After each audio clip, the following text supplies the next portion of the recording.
Bienvenidos a la serie sobre Sansón. El tema de esta noche, cuando Dios llama a un Salvador. Primera parte. Jueces capítulo 13, versículo 1. Dice, una vez más, los israelitas hicieron lo malo a los ojos del Señor. Y ustedes pueden ver que yo resalté en rojo, ¿qué expresión? Una vez más.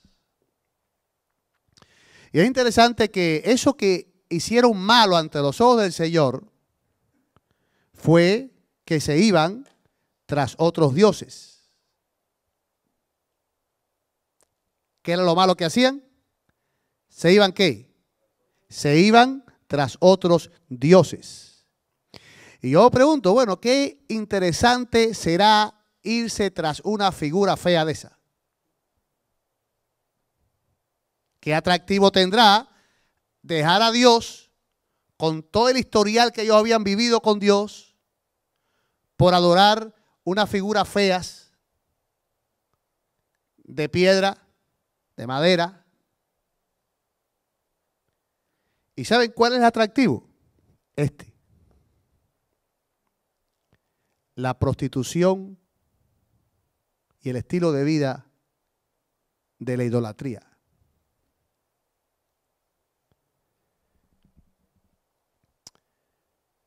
El culto pagano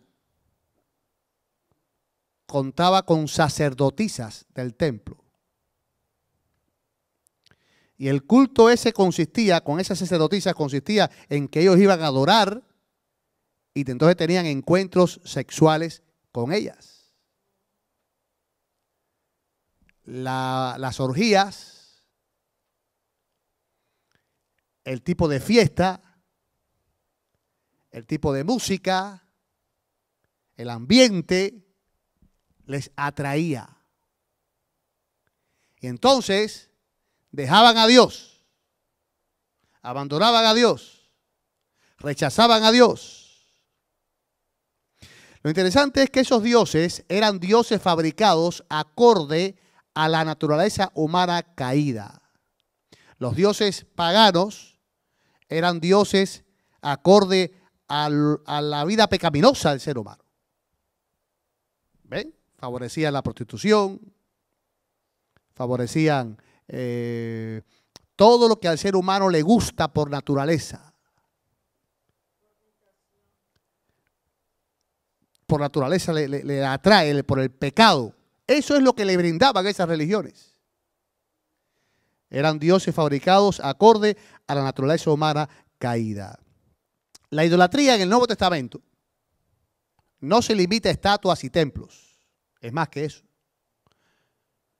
Sino que incluye cualquier cosa que desplace a Dios.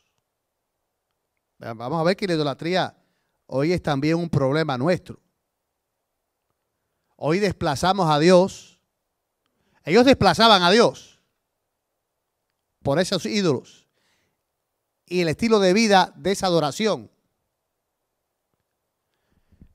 Pero ya en el Nuevo Testamento, en el mundo cristiano, la idolatría sigue siendo un problema que nos separa de Dios. Pero ya no tiene que ver con templos paganos, ya no tiene que ver con estatuas. Incluye cualquier cosa que desplace a Dios en la vida de una persona. Ya sea el dinero, el placer, el poder o incluso las ideologías. Miren esto, rechazo a Dios, Señor, y lo rechazamos, le decimos no, no. Y no es que le decimos no, es que en la práctica lo hacemos. Porque usted y yo podemos decir, yo nunca le digo no al Señor, pero en la práctica no estamos diciéndole que no. ¿Sabe? El texto de esta noche, que voy a leerlo otra vez, nos da pie a hablar de varias cosas.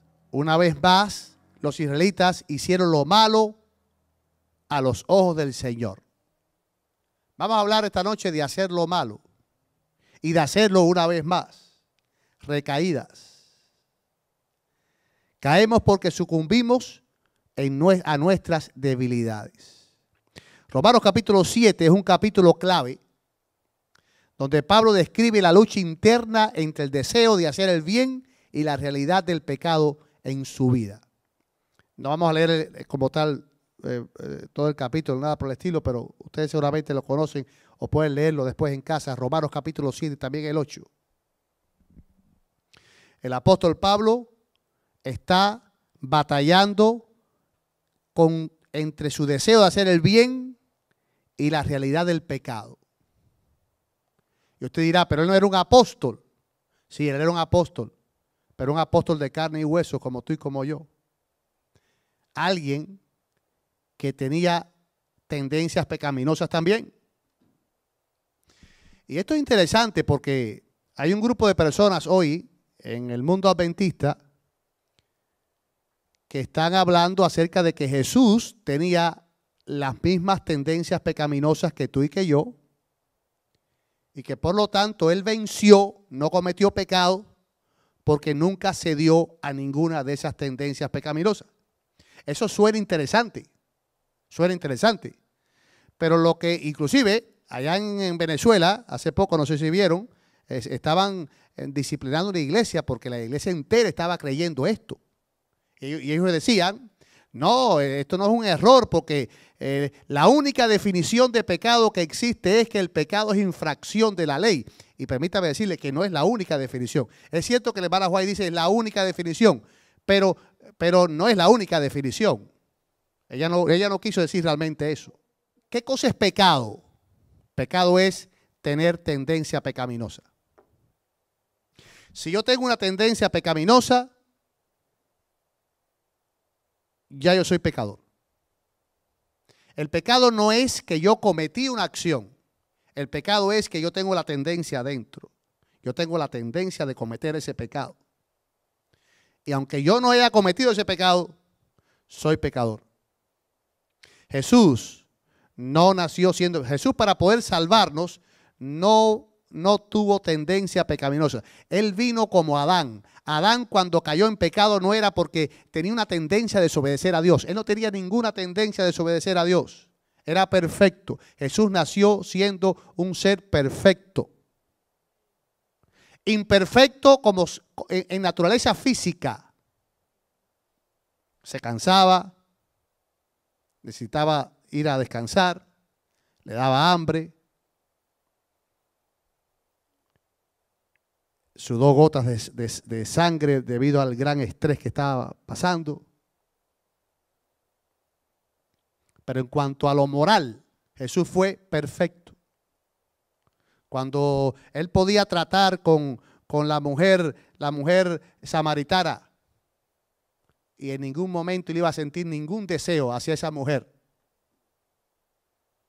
porque él no tenía tendencias pecaminosas. Entonces usted dirá, bueno, entonces ¿cómo él es mi ejemplo? Él es mi ejemplo porque él venció en su nivel. Él venció donde Adán cayó. Él es un vencedor.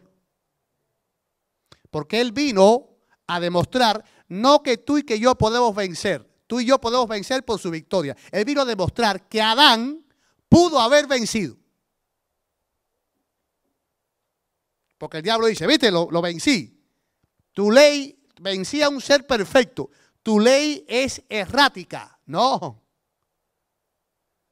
Jesús vino al nivel de Adán, solo que ya no al nivel físico de Adán. 4000 años de pecado había habido, de degradación física. Jesús tomó la naturaleza humana y se enfrentó al diablo al mismo nivel que Adán.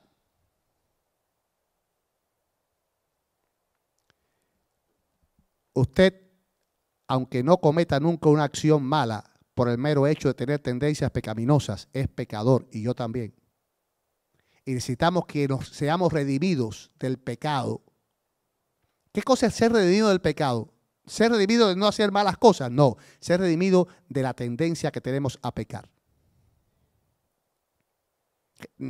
Alguien que está igual que yo, con tendencias pecaminosas igual que yo, no me puede salvar. Tiene que ser alguien que viene de arriba, que está arriba. Está arriba, viene al nivel de Adán a demostrar que el pecado no tiene razón de haber entrado aquí. Que Adán pudo haber vencido. ¿Por qué ustedes creen que el apóstol Pablo le llama el postrer Adán? Porque vino como el segundo Adán, el último Adán. El primero fracasó, el segundo venció. Amén. Gloria a Dios. Así que Romanos 7 es un capítulo clave donde Pablo describe la lucha interna entre el deseo de hacer el bien y la realidad del pecado en su vida. Jesús no tuvo ese problema. Es más, las tentaciones de Jesús fueron diferentes. El diablo le dijo, si tú eres hijo de Dios, dile a esa piedra que se convierta en pan. El diablo a ninguno de nosotros nos va a tentar con eso, porque no es nuestro nivel. Cuando veamos a Jesús, no lo veamos como un ser que podría querer robarse esto, pero no se lo robó. No lo veamos como un ser que de momento miró a aquella mujer con aquel cuerpo despamparante y dijo, reprendo al diablo. No, ese no era Jesús. Ese no era Jesús. Jesús vino a pelear a otro nivel. No al nivel nuestro chiquitico. Al nivel de Adán. Un ser perfecto. ¿Está claro? Nosotros que heredamos el pecado y la tendencia pecaminosa,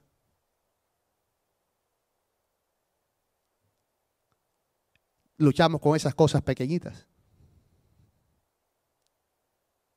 Él estaba a otro nivel, fue vencedor y es nuestro ejemplo.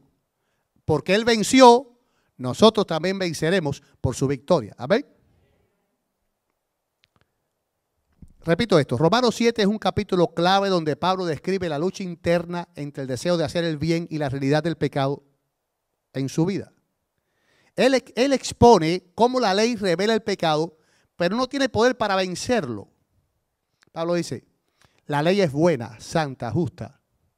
La ley me revela el pecado. Pero finalmente da a entender, y lo dice, yo con la ley no puedo vencer. La ley me dice que soy pecador. Es más, la ley, el diablo se aprovecha de la ley para tentarme. Porque, miren cómo es. Muchas veces decimos, nadie toque esto. Entonces, ¿qué es lo que vamos a hacer? Querer tocarlo. Hay una ley que me dice, no lo toques. Y entonces el diablo dice, tócalo. Tócalo. ¿Ve? Entonces, ¿qué sucede? La ley me dice, tocar esto no es bueno. Me dice, es pecado. Pero la ley no me da la victoria. La ley solo me muestra que soy un pecador. ¿Quién me da la victoria? La victoria, según Pablo, solo viene a través de Jesucristo. ¿Cómo? Eso es lo interesante de esta noche. ¿Cómo? ¿Cómo la victoria nos llega a través de Jesucristo? Porque tenemos que luchar con la fuerza del Espíritu Santo. Dice Pablo, por eso, hermanos, ya no estamos obligados a vivir de acuerdo con nuestros propios deseos. Si ustedes viven de acuerdo a esos deseos, morirán para siempre. En otras palabras, mire, cuando nos entregamos a Cristo, ya vivimos de una manera diferente. Ya no vivimos de acuerdo con esos deseos. El mundo vive de acuerdo a los deseos mundanos. Dice Pablo, por eso, hermanos, ya no estamos obligados a vivir de acuerdo con nuestros propios deseos. El cristiano puede fallar, y de hecho falla, pero cuando se da cuenta que falló, dice, Señor, yo no quiero hacer esto más. No es lo mío ya. Dame la victoria. Esto no me siento. El cristiano no se siente feliz cuando es arrastrado por una debilidad. Dice Pablo, si ustedes viven de acuerdo a esos deseos, morirán para siempre. En otras palabras, la victoria del cristiano consiste en que ya tiene otros deseos. Ya tiene otros deseos. El Señor cambia los deseos. No significa que ya es perfecto. No significa que ella es perfecto, no significa que ella no comete pecado, pero no desea vivir en ese mundo.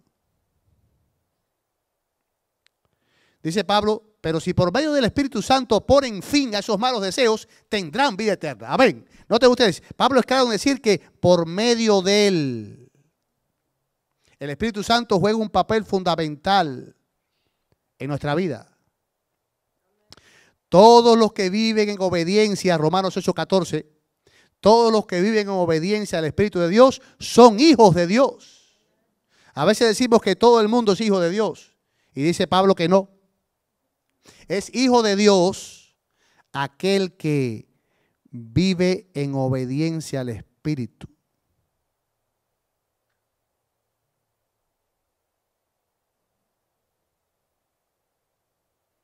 Y aquí abunda más, dice, porque el Espíritu que Dios les ha dado no los esclaviza ni les hace tener miedo. Por el contrario, el Espíritu nos convierte en hijos de Dios y nos permite llamar a Dios papá. Amén. Me gusta esta versión. Es decir, el Espíritu Santo nos hace que... ¿Ustedes saben lo que significa llamarle papá a Dios? Habla de relación. Relación.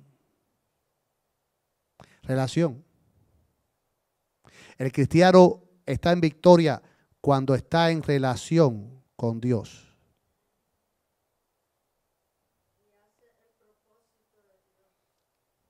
Está en relación con Él.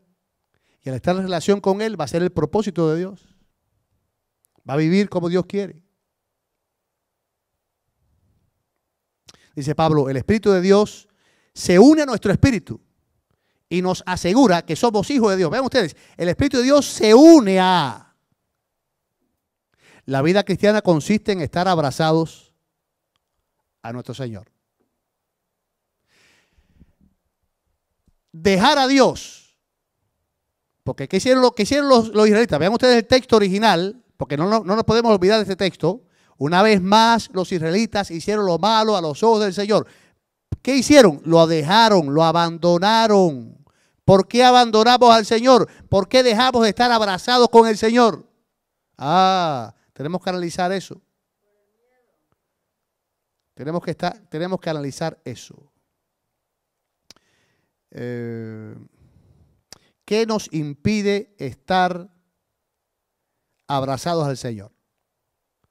Todo lo que nos impide estar abrazados al Señor es un ídolo.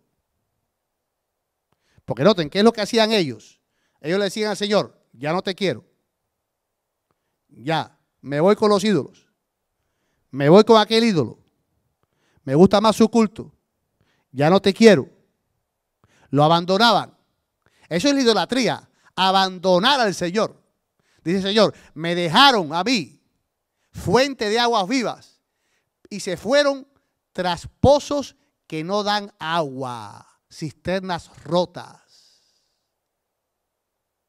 Me dejaron a mí. ¿Por qué dejamos al Señor? Tú y yo en esta noche tenemos que darnos cuenta por qué dejamos al Señor. En sentido general, ¿qué me impide a mí buscar al Señor? ¿Qué me impide a mí estar abrazado del Señor? Yo tengo que analizar qué es lo que me impide. Porque si lo que me impide pudiera ser un ídolo. Escucha bien, un ídolo.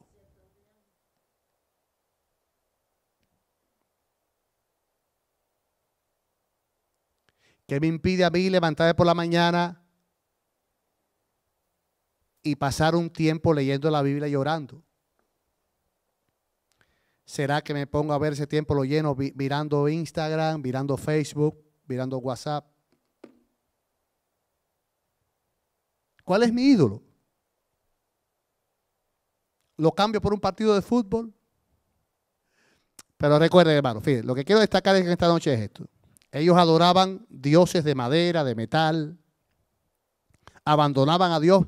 Ya les dije, no solamente por los dioses, sino porque por el estilo de vida que esos dioses traían. Esos dioses apoyaban sus pecados, apoyaban la fornicación, apoyaban el adulterio, apoyaban la violencia, apoyaban todo lo que no debe hacer una persona que siga a Dios. Esos dioses le daban el visto bueno. Exacto. Entonces ellos se iban tras esos dioses porque esos dioses se parecían a ellos, a su naturaleza pecaminosa. ¿Qué dioses hoy nos hacen apartarnos de Dios? ¿Por qué yo lo dejo? ¿Está claro?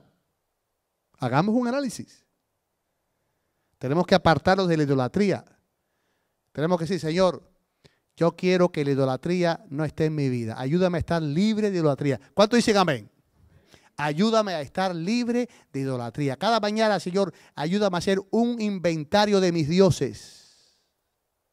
¿Cuáles son mis dioses? ¿Cuáles son mis dioses?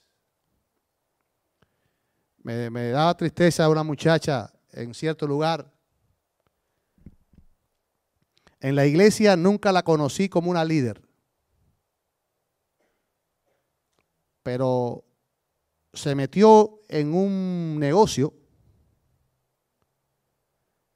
y ha tenido un éxito tan despamparante y qué bueno que ha tenido éxito, eso no está mal. Pero todo ese liderazgo que tiene para su negocio nunca lo volcó para el Señor.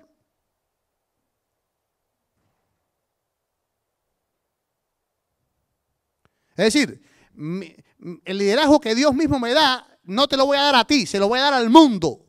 Y para ti nada, se apartó de los caminos de Dios. Tenemos que ver que los negocios no se conviertan en un ídolo. El cristiano tiene que ser, tú y yo tenemos que ser muy cuidadosos. Muy cuidadosos. Señor, ayúdame a vivir en el mundo, interactuando con las cosas del mundo, sin que el mundo se convierta en alguien que me separe de ti. Eso se llama ídolo. Ese es el objetivo de Dios en nosotros. Señor, no quiero tener ídolos. Quiero ponerte en primer lugar en mi vida. Y eso empieza en la mañana. Los negocios son para satisfacer las necesidades del pueblo. Correcto. Pero no envuelnos y abandonar a Dios. Claro que sí. Mira, el Espíritu Santo es el anticipo, dice Pablo, de todo lo que Dios nos dará después. El Espíritu Santo es lo primero que tú y yo tenemos que tener. Si tú y yo, mire, el anticipo de todo lo que Dios nos va a dar después, dice Pablo, es el Espíritu Santo. Tú y yo tenemos que buscarlo cada día. Cada mañana, dice Ellen White, cada mañana hay que, al levantarte, usted tiene que buscar, y yo también, el Espíritu Santo. Señor, lléname del Espíritu Santo hoy. Y usted va a saber que lo tiene, porque usted va a poder reaccionar. Usted va a reaccionar ante la ofensa de manera diferente. Usted va a tratar a la gente con amor. Usted va a tener paz. Usted va a tener dominio propio. El Espíritu Santo le va a ayudar en todas esas cosas. Es el anticipo, dice Pablo. Y me gusta esta versión, traducción en lenguaje actual. El Espíritu Santo es el anticipo de todo lo que Dios nos dará después. ¿A cuánto les encanta que le den un anticipo? Llegamos usted va a hacer un trabajo, la persona, usted muchas veces se pide ya, hace falta un anticipo. Usted trabaja feliz porque ya le dieron el 20%, el 30%. El Señor tiene un anticipo para ti, para mí, que se llama Espíritu Santo. Necesitamos el Espíritu Santo, hay que buscarlo cada mañana, porque el Espíritu Santo es quien nos va a ayudar a poder ser vencedores en Cristo Jesús. Y voy a recalcar esto, significa que nunca más volveremos a caer, y la respuesta es no. Lamentablemente volveremos a caer en otro momento. Y Pablo lo dice claramente aquí, dice, mientras esperamos que Dios nos adopte definitivamente como sus hijos y nos libere del todo, sufrimos en silencio. Este sufrimiento en silencio es el sufrimiento de la tentación. No se refiere a que nos faltó un plato de arroz y frijoles, no se refiere a que me faltó el vestido. No, el contexto de eso es la lucha del cristiano. Mientras esperamos que Dios nos adopte definitivamente como sus hijos, y nos libere del todo, miren, nos libere del todo. Significa que hoy tú y yo no estamos liberados del todo porque todavía tenemos tendencia pecaminosa. Todavía nos atrae eso, aquello, lo otro. La atracción todavía está. Cuando caemos, cuando sucumbimos en esa atracción, decimos, Señor, perdóname, no quiero vivir en esto. Ese es el cristiano. El amigo, no amigo, yo ni lo conocía, el joven aquel que contaba sus peripecias pecaminosas, no sentía remordimiento. ¿Por qué? Porque él no tenía el Espíritu de Dios. Nadie decía, eso está incorrecto en su corazón.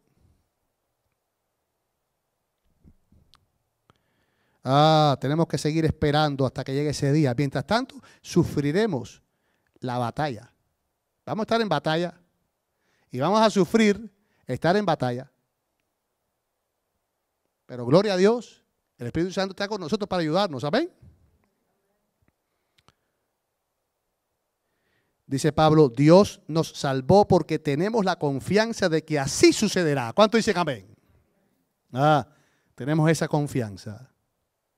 Y dice Pablo también, del mismo modo, y puesto que nuestra confianza en Dios es débil, el Espíritu Santo nos ayuda. Porque no sabemos cómo debemos orar a Dios.